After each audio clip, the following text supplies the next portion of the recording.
आज हम बात करेंगे बच्चों chemical properties of alkaline earth metal. किसकी? एल्कलाइन अर्थ मेटल की केमिकल प्रॉपर्टीज क्या होगी उसकी बात करेंगे। हमने फिजिकल प्रॉपर्टीज पढ़ ली है, जनरल प्रॉपर्टीज भी पढ़ ली थी एल्कलाइन अर्थ मेटल की। आज हम कवर करेंगे chemical properties. So the alkaline earth metal जो होते हैं हमारे, वो लेस रिएक्टिव होते हैं। किससे? एल्कली मेटल से लेस रिएक्टिव होते हैं। क्यों? Because the outermost electron of alkaline earth metals are more difficult to remove.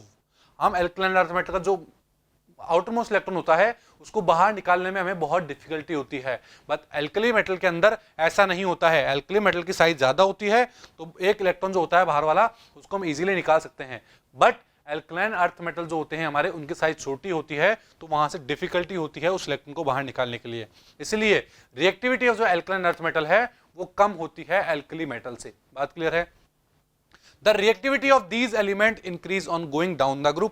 जैसे जैसे हम ऊपर से नीचे की तरफ मूव करेंगे तो क्या होगा, हमारा मेटल का साइज बढ़ता जाएगा, और जैसे जैसे मेटल का साइज बढ़ता जाएगा बच्चों तो वो इलेक्ट्रॉन वहां से बाहर इजीली निकल जाएगा। क्यों? क्योंकि आयोनाइजेशन एनर्जी कम हो जाएगी।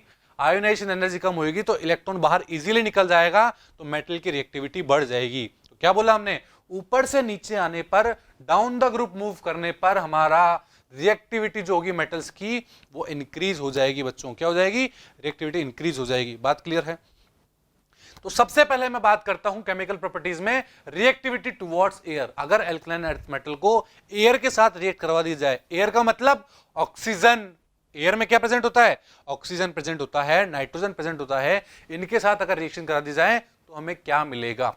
बात क्लियर है? So the beryllium and magnesium are kinetically inert. जो बेरिलियम और मैग्नीशियम होते हैं वो काइनेटिकली इनर्ट होते हैं। अब क्या मतलब हुआ इस काइनेटिकली इनर्ट का? That means the activation energy required for product formation is very high. That means अगर बेरिलियम और मैग्नीशियम के साथ मुझे किसी के साथ रिएक्शन करानी है तो उसके लिए एक्टिवेशन जो एनर्जी होती है, दैट मींस किसी रिएक्टेंट को प्रोडक्ट में कन्वर्ट करने के लिए जो एनर्जी देनी पड़ती है मुझे, वो बहुत ज्यादा हाई होती है बच्चों। क्या होती है? बहुत ज्यादा हाई होती है। और कहां होती है? इनर्ट टुवर्ड्स, जो मतलब बेरिलियम और मैग्नीशियम होंगे वो इनर्ट किसके ऊपर होंगे? Towards oxygen, because of the formation of film of oxide on their surface. Beryllium और मैग्नीशियम जो होते हैं वो अब ऑक्सीजन के साथ रिएक्शन करके अपने ऊपर एक फिल्म बना लेते हैं, ऑक्साइड फिल्म बना लेते हैं। इसलिए हम क्या बोलते हैं कि वो काइनेटिकली इनर्ट होते हैं। ठीक है, बट अगर मैं बात करूं पाउडर्ड फॉर्म की, अगर बेरिलियम का पाउडर्ड फॉर्म ले लिया जाए तो वो बहुत ज्यादा ब्रिलियंटली बर्न होगा। बात क्लियर है यहां तक? सो फॉर एग्जांपल बेरिलियम की रिएक्शन में ऑक्सीजन के साथ कराने जा रहा हूं, एयर के साथ कराने जा रहा हूं। ठीक है, तो बेरिलियम की रिएक्शन जब मैंने ऑक्साइड के साथ कराई और हीट किया तो मुझे क्या मिला? मुझे ऑक्साइड मिल गया। बेरिलियम ऑक्साइड फॉर्म होता हुआ दिख रहा है यहां पर मेरे को बच्चों। बात क्लियर है? और ऑक्साइड क्या होता है? O2- होता है हमारा ऑक्साइड्स। बात क्लियर है? ठीक है, इसी तरह मैग्नीशियम की बात करूं मैं, मैग्नीशियम की रिएक्शन ऑक्सीजन के साथ कराऊं, किसके साथ? ऑक्सीजन के साथ। तो मैग्नीशियम की रिएक्शन अगर मैं ऑक्सीजन के साथ कराता हूं और हीट करता हूं तो मुझे मैग्नीशियम ऑक्साइड मिलता है बच्चों। क्या मिलता है? मैग्नीशियम ऑक्साइड मिलता है मुझे। बात क्लियर है? तो मैग्नीशियम जो होता है वो मोर इलेक्ट्रोपॉजिटिव होता है बच्चों। क्या होता है? मोर इलेक्ट्रोपॉजिटिव होता है, और जो बर्न होता है वो शाइनी और ब्राइट लाइट के साथ बर्न होता है बच्चों। कैसा? ब्राइट लाइट, मतलब बहुत उजाले वाली लाइट के साथ क्या होता है? बर्न होता है, और ऑक्साइड का फॉर्मेशन करता है मैग्नीशियम ऑक्साइड का। अब मैग्नीशियम ऑक्साइड को तो आप वैसे भी बहुत इजीली समझ सकते हो क्योंकि ये लिथियम के साथ डायगोनल रिलेशनशिप दिखा रहा था। तो जिस तरह लिथियम ने ऑक्साइड बनाया था उसी तरह मैग्नीशियम भी अपना ऑक्साइड बना लेगा, MgO। बात क्लियर है यहां तक? ठीक है, तो ये बात हुई हमारी बेरिलियम और मैग्नीशियम की कि इन दोनों ने तो ऑक्साइड्स फॉर्म किए हैं। बात क्लियर है? When calcium is reactive with air then it form oxide, but strontium and barium form peroxide. क्या बोला मैंने बच्चों? कि जो मेरा कैल्शियम होगा, कैल्शियम तो मेरा ऑक्साइड फॉर्म करेगा एयर के साथ रिएक्शन करके, बट जो मेरा स्ट्रोंशियम और बेरियम होगा वो एयर के साथ रिएक्शन करके ऑक्साइड्स नहीं बनाएंगे, वो पेरोक्साइड्स का फॉर्मेशन करेंगे बच्चों। जैसे कैल्शियम है हमारा, कैल्शियम की रिएक्शन कराई हमने ऑक्सीजन के साथ, आप देख पा रहे हैं, और जैसे ही हमने इसको हीट किया, ये हीट करते ही हमें कैल्शियम ऑक्साइड का फॉर्मेशन दे रहे हैं। दैट मीन इसने ऑक्साइड का फॉर्मेशन किया है। बट अगर मैं स्ट्रोंशियम लेता हूं, स्ट्रोंशियम की रिएक्शन में अगर ऑक्साइड के साथ करा दूं, एयर के साथ करा दूं, ऑक्सीजन के साथ करा दूं, तो और इसको हीट करने पर मुझे स्ट्रोंशियम पेरोक्साइड मिलेगा बच्चों। क्या मिलेगा? स्ट्रोंशियम पेरोक्साइड मिलेगा। देख पा रहे हैं आप? SrO2 मिलेगा। और पेरोक्साइड का फॉर्मूला क्या होता है? O2 -2 हो जाएगा, या फिर O2 2- बोल सकते हैं हम उसे। बात क्लियर है? सेम इसी तरह बेरियम की रिएक्शन अगर मैं ऑक्सीजन के साथ करा दूं और उसे हीट करूं तो मुझे क्या मिल जाएगा? बेरियम पेरोक्साइड मिल जाएगा। और पेरोक्साइड का फॉर्मूला आपको बहुत अच्छे से पता है कि O2 -2 क्या होता है? पेरोक्साइड का फॉर्मूला होता है। दैट मींस ऊपर से नीचे आने पर, एल्कलाइन अर्थ मेटल के केस में ऊपर से नीचे आने पर formation of peroxide, tendency to form peroxide, that means moving down the group, that means ऊपर से नीचे आने पर पेरोक्साइड की फॉर्मेशन जो है वो इंक्रीज हो रही है। Tendency to form peroxide increases. क्यों? ऊपर वाले तो ऑक्साइड्स बना रहे थे, पर नीचे जैसे जैसे मैं मूव करता गया तो पेरोक्साइड फॉर्मेशन होता हुआ दिखा। तो ऊपर से नीचे आने पर पेरोक्साइड की जो टेंडेंसी फॉर्म होने की वो इंक्रीज हो रही है। बात क्लियर है? तो आपको समझ में आया कि किस तरह हमारे जो एल्कलाइन अर्थ मेटल है वो ऑक्सीजन के साथ रिएक्ट किया, किस तरह रिएक्टिविटी दिखाई उन्होंने ऑक्सीजन के साथ। ठीक है, अब एयर में ही नाइट्रोजन भी प्रेजेंट होती है, मतलब जो हमारा सराउंडिंग है, एयर है, उसके अंदर नाइट्रोजन भी होती है।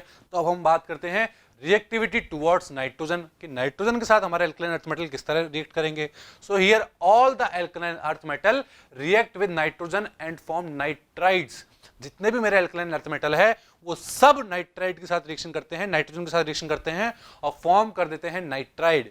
बट अगर मैं बात करूं एल्कली मेटल की बच्चों, तो आप बता सकते हैं कि एल्कली मेटल में कौन सा मेटल ऐसा था जो नाइट्रोजन के साथ रिएक्शन कर रहा था? बिल्कुल बच्चों, हमारे जो एल्कली मेटल थे वहां पर केवल लिथियम ही एकमात्र ऐसा मेटल था जो क्या कर रहा था? नाइट्रोजन के साथ रिएक्शन कर रहा था।